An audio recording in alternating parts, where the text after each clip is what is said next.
You won't believe how I found out my parents sold our house. The home I grew up in, the one I still called mine. Not from them. Not even from a friend or a phone call. I found out from the mailman. And what followed changed how I saw my family forever. Before I begin, tell me, where are you watching from? Drop your city in the comments. Let's see how far this story reaches. It started on a Tuesday afternoon, the kind of day you don't expect anything to change. I'd taken the week off from work because I hadn't visited my parents in months, and something about the season turning made me homesick. I just wanted to walk the old hallway barefoot, smell my mom's lavender candles, and sit on the back porch where I used to read during summer breaks. I even brought a bottle of wine, one of those aged in oak, ones my dad always said tasted like wood and regret. I thought we'd laugh about that again. But when I pulled up to the house, something felt off. The mailbox had a new number on it. I stared at it for a second, confused. Maybe they repainted it? But the house number wasn't just repainted, it was completely different. And then I noticed the hydrangeas by the porch were gone. The swing on the oak tree was missing. The curtains in the front window weren't the soft cream ones my mom had sewn when I was 12.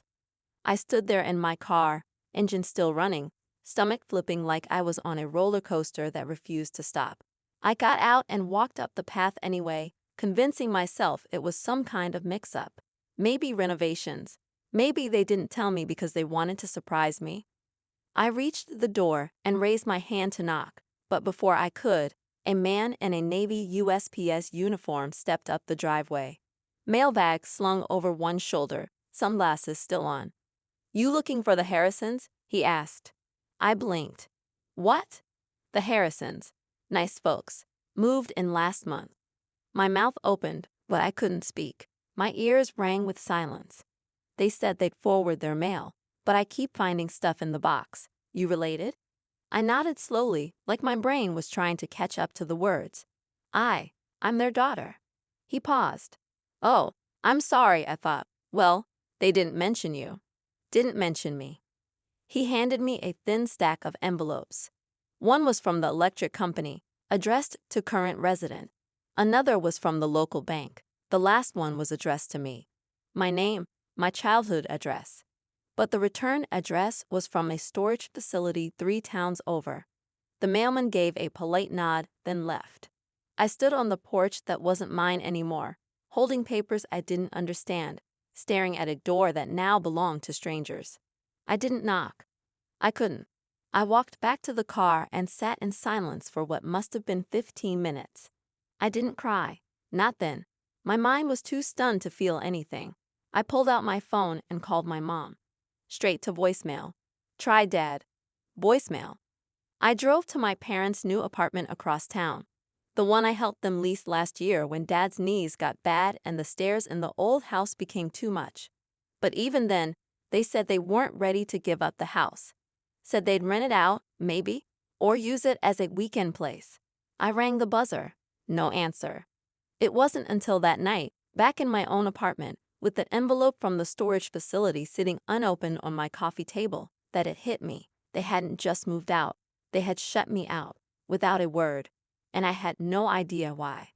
I finally opened the envelope. Inside was a receipt for storage unit #204B. The name on the account was my mother's. But what stood out was the list of contents scribbled in messy handwriting. Claire's yearbooks, graduation box, Nana's quilt, childhood photo albums. My breath caught, my chest tightened. Those weren't just things. They were my things. And they'd been packed up and stored without my knowledge. Something wasn't right. This wasn't forgetfulness. This wasn't a miscommunication. This was intentional. Cold, calculated. My family had made a decision to remove me, and didn't think I needed to know. And I needed to understand why. The next morning, I drove to the storage facility listed on the envelope. Mid-sized, concrete building behind a strip mall. The kind of place you never really notice until you need it. I hadn't slept. My mind played loops of what did I do? And why would they hide this from me? Until every question blurred into the next. The woman behind the counter was polite, early 40s, red glasses sliding down her nose. I gave her my mom's name and the unit number.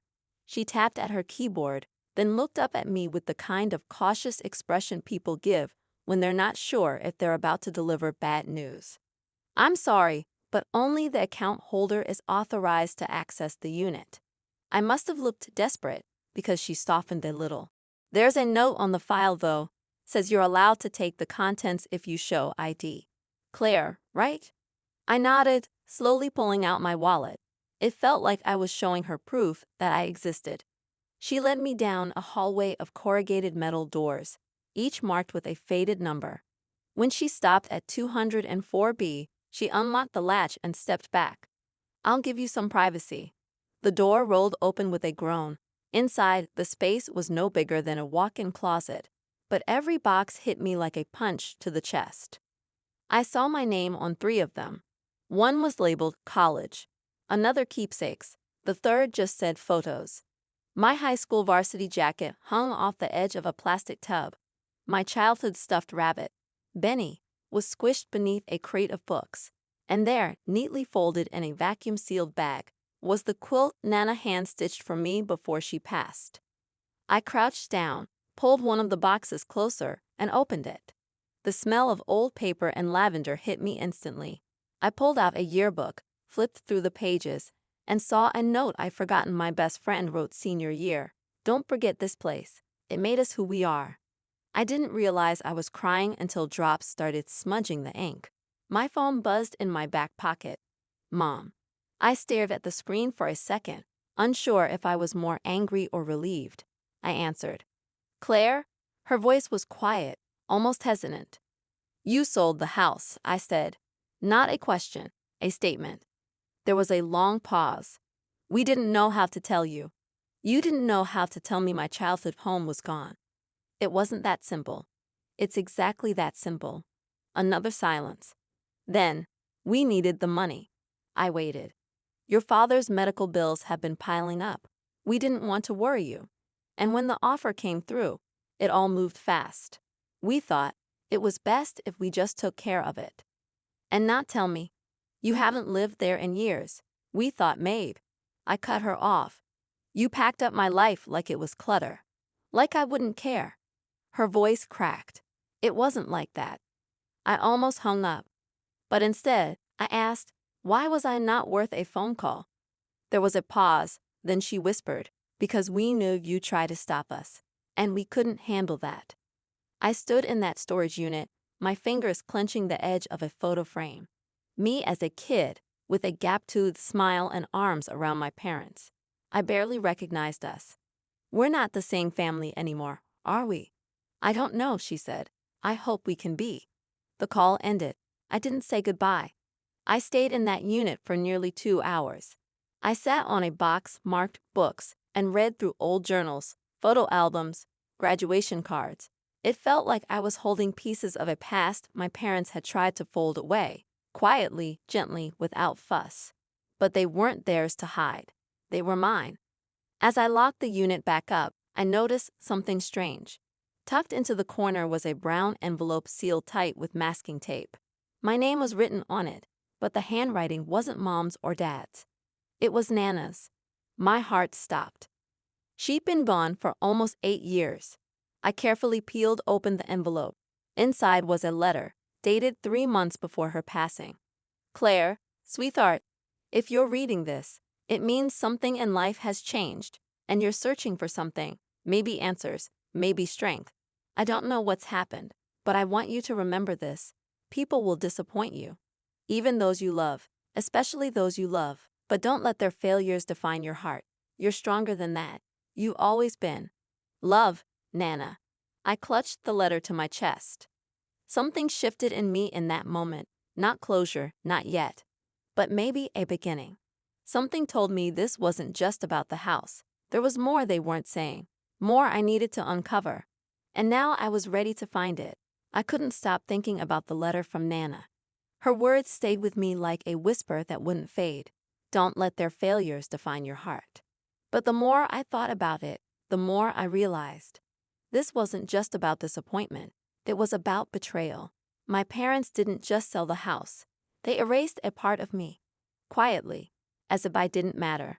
I needed to see them. Not to yell, not to cry. I just needed to look them in the eye and ask why. Not over the phone, in person. That weekend, I went to their apartment.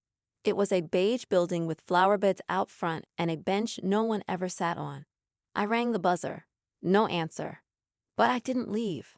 I waited in my car. An hour passed. Then another. Just when I was about to give up, I saw them walking back from the pharmacy. Dad with his slow shuffle, Mom beside him holding a paper bag and avoiding the sun. They both froze when they saw me. My mom offered a brittle smile. "Claire, can we talk?" I asked. They hesitated, then nodded. Inside, the apartment was neat but small. No family photos, no signs of the life we used to share. My dad sat down slowly, his knees clearly aching. My mom hovered like she didn't know what to do with her hands. I sat across from them. "I'm not here to fight," I began. "I just need the truth." They exchanged glances. My father sighed. "It wasn't just the medical bills," he said. "That was part of it, yes. But the real reason, we were being pressured." "Pressured?" I echoed. "By who?" He looked toward my mom, and she finally spoke. "Your uncle. Uncle Gary, my dad's older brother. Always the one with business plans and shady investments. I hadn't seen him in years." "What does he have to do with anything?" "He co-signed the second mortgage," she admitted. "Years ago, back when your father got laid off. We didn't tell you because we didn't want you to worry." I sat back stunned. "The house was collateral," my dad said quietly. "When we couldn't keep up, he threatened to foreclose." "And then what?" I asked. "You just gave in?" "He made an offer," my mom said. "He bought the house, through a shell company, then flipped it, made a profit." My stomach turned. "So he used you, used the house, and you let him?" Tears welled in my mom's eyes. "We thought we could fix it before you found out. We thought maybe we could get the money back and buy it again, or at least make it right. But we were in too deep." I stood, pacing. "You should have told me. You should have told me." "We were ashamed," my dad whispered. That stopped me. Ashamed. They hadn't excluded me out of cruelty. They'd done it out of fear, pride, guilt. They thought silence would spare me. But silence had done the opposite. It had broken something. I found the letter from Nana. I said, softer now. She knew, somehow, that I'd need to hear her voice when everything felt wrong. My mom's face crumpled, and for the first time since all of this began, she cried openly. "I miss her," she whispered. "She would have told us to come clean." There was a long, aching silence. "I don't know if we can ever go back," I said, "to how things were." "We don't expect that," my dad said. "We just want you to know we never stopped loving you. We were just lost." I didn't respond right away, because love wasn't the question, trust was. And that would take time. As I stood to leave, I turned to them. "I'm not done with this. I want to know more about the deal, about what Gary did. I want to see the paperwork." They nodded. And as I walked out, I felt something shift inside me again. Not rage, not sadness, but purpose. This wasn't just a family mistake. It was a scheme, one that cost me my past. And I was going to find out exactly how deep it went. I spent the next 2 weeks digging. Every evening after work, I sifted through paperwork, made calls, followed email threads my mother forwarded. The more I uncovered, the clearer it became. Uncle Gary hadn't just helped them out of a financial bind. He'd orchestrated the entire downfall. The second mortgage he convinced them to take had an outrageous interest rate, one they couldn't possibly keep up with on a fixed income. Then came the default clause, conveniently triggered by a single late payment. The company that issued the loan, registered under a different name, but all roads led back to Gary. He used my parents' trust and their desperation to set them up. And once he had the legal right, he flipped the house to a development firm, turning hundreds of thousands in profit. He didn't just take their home.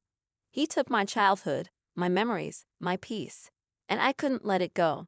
I made an appointment with a real estate lawyer, a woman named Tigina, sharp and no nonsense, who listened carefully while I laid everything out, documents, timelines, and all. She didn't sugarcoat it. Legally, it's clean, she said. But ethically, he manipulated them. There may be grounds for fraud, especially if he misrepresented the terms or failed to disclose conflicts of interest. And if we press it, we can't undo the sale, she said. But you can bring it into the light. File a complaint, go public, maybe even file a civil suit. It won't bring the house back, but it'll hold him accountable. I sat there quietly for a moment, then I nodded.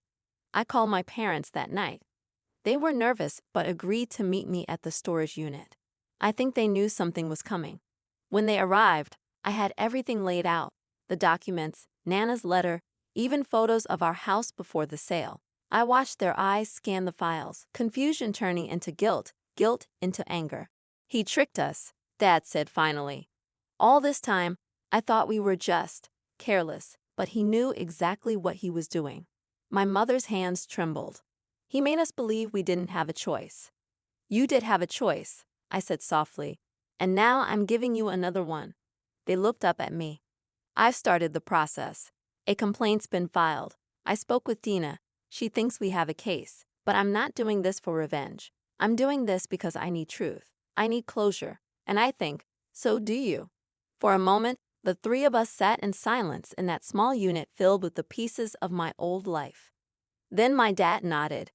We'll stand with you. We moved forward together. The case took months to unfold, nothing flashy, no courtroom drama, but slowly, the story came out. Depositions were taken, documents examined. Gary's financial paper trail, so carefully buried, came to light. Eventually, under pressure, he settled. No public admission of guilt, but enough to say he knew he'd crossed a line. The money we recovered went into a trust, one my parents insisted I manage. But more important than the money was the truth. The story had been buried, rewritten by silence and shame. But I unearthed it. I gave voice to what had been kept in the dark. And that changed everything. Not just legally, emotionally. My parents and I are still rebuilding. We meet every Sunday now, dinner, stories, forgiveness. It's not perfect.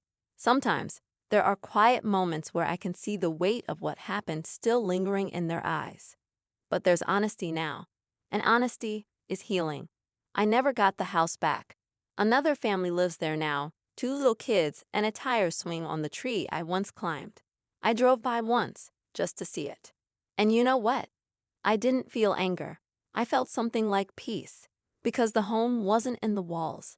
It was in the stories, the memories, the people. And I still have that, more truthfully than ever. Nana's letter sits in a frame on my nightstand now. Her words guide me more than ever. You're stronger than that. You've always been. And now, I finally believe her.